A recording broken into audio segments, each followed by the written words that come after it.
Hello, friends. The Bears are who we thought they were. The Bears. The Bears. I am the great Cornholio. We'll see what happens. Playoffs? See, Sean McDonough, Jay Billis. Goats. Can you play a song? Something cool. Put my mic on! I'm calling both games. Oh, baby! Goes down the field for Smith. Oh, he got it! Seattle. We're getting ready for Cincinnati. And before the break, we were talking about the Giants, the Cowboys, the quarterback controversies, and the quarterback situations for both those teams. And those are not the only two teams with some quarterback controversy and some quarterback situations and some talk to be had about the quarterback deal with those teams. And I don't know what to say other than it's time for Kenny Pickett. It is time for Kenny Pickett. Still nothing from Pittsburgh, however, in regard to Kenny Pickett making an appearance. And kind of similar to what I said about the Giants with Daniel Jones, I am not sure what else Pittsburgh needs to see from Mitch Trubisky to understand that it's Kenny Pickett time. This upcoming game, week 4, they play the Jets at home, and this could be the turning point. This could be what either shatters the glass or keeps things intact for one more week.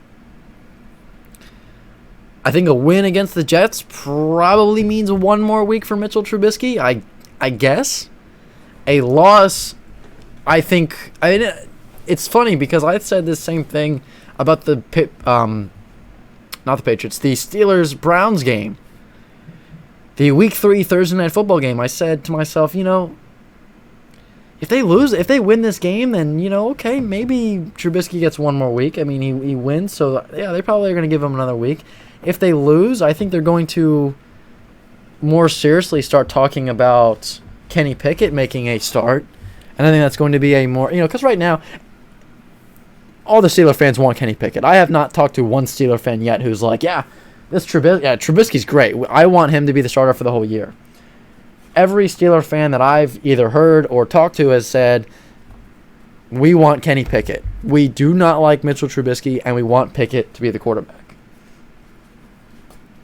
Which that's got to be putting Mitchell Trubisky in a tough spot, right? That has to be,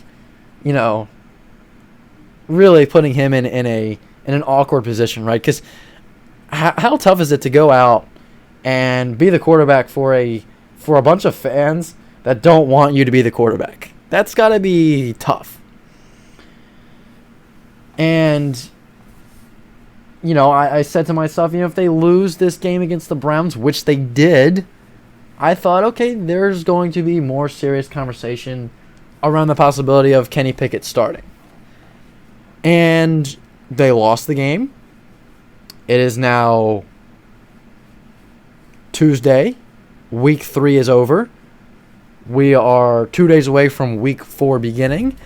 And nothing. I have heard absolutely nothing from the Steelers.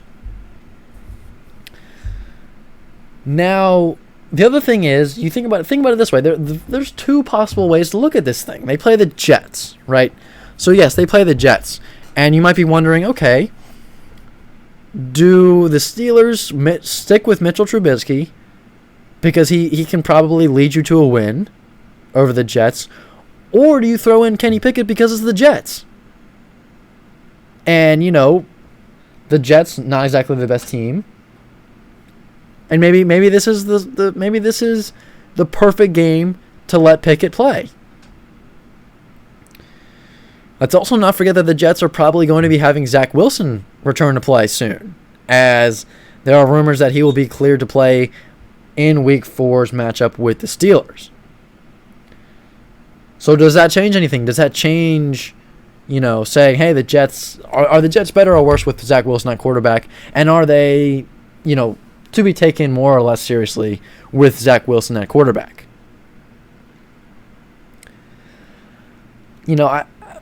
you could look at it both ways. I'm not quite sure which way I look at it. I look at it as Trubisky right now is the starting quarterback. If he goes out and plays terrible and loses this game, then you make the switch. I don't think you necessarily make the switch out of nowhere. And I think if they were planning to, you would have heard it by now. In San Francisco, there's kind of a really odd thing happening for them right now because Trey Lance is injured. He'll be out for the rest of the season. They're down to Jimmy Garoppolo, and Garoppolo looked, I'll say he looked pretty good in week 2's win over Seattle, right? He looked good. But Sunday Night Football against the Broncos, he looked worse than Trey Lance.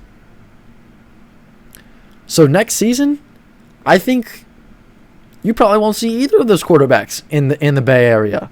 You might see Trey Lance on the bench. You might see Trey Lance as the backup quarterback. And Jimmy Garoppolo probably not going to be in San Francisco. So where do they go from here on out? What do they do? Who's going to be available in the offseason? Are they going to draft the quarterback? And who will they draft? Are they going to draft a guy like Bryce Young out of Alabama? Are they going to draft C.J. Stroud out of Ohio State? Who are they going to draft? And who is even going to go to the draft?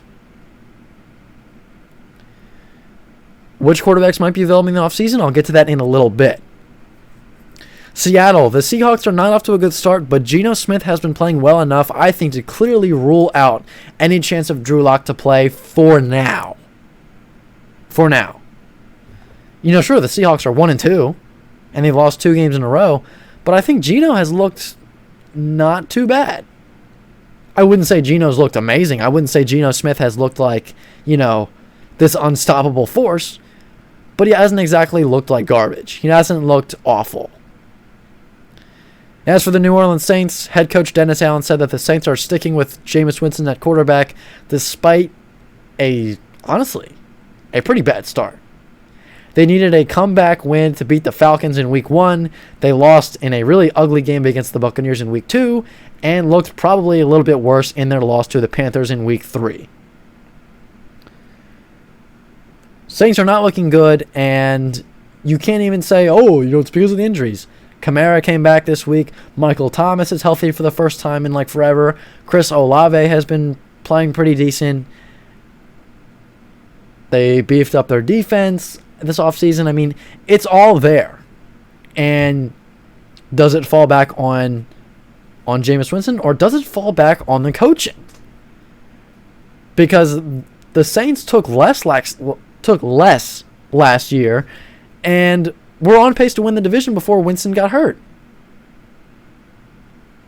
So is this more about Jameis Winston, or is this more about Dennis Allen? And Winston has been hurt, right? He has the back injuries, and I think because of that, he hasn't looked very good in his play so far this season. And Andy Dalton's the backup there. I don't know if I would really be all that confident to say, hey, he's going to be better than Winston and start him instead. And I don't know that I'd go that far. But I think you can't put all of the Saints being bad, I don't think you can take all of that and put it on Jameis Winston. You can put a considerable amount of it on Winston, but I think you also have to look at Dennis Allen and say, hey, maybe that's another part of the reason why they are not doing too well either. Now, what quarterbacks might be available in the offseason? I'd be willing to say that Mitchell Trubisky will not be available in the offseason. Because the Steelers signed him to a 2-year deal, and I think even if Pickett is the starter next year, they're going to keep Trubisky around as a backup guy.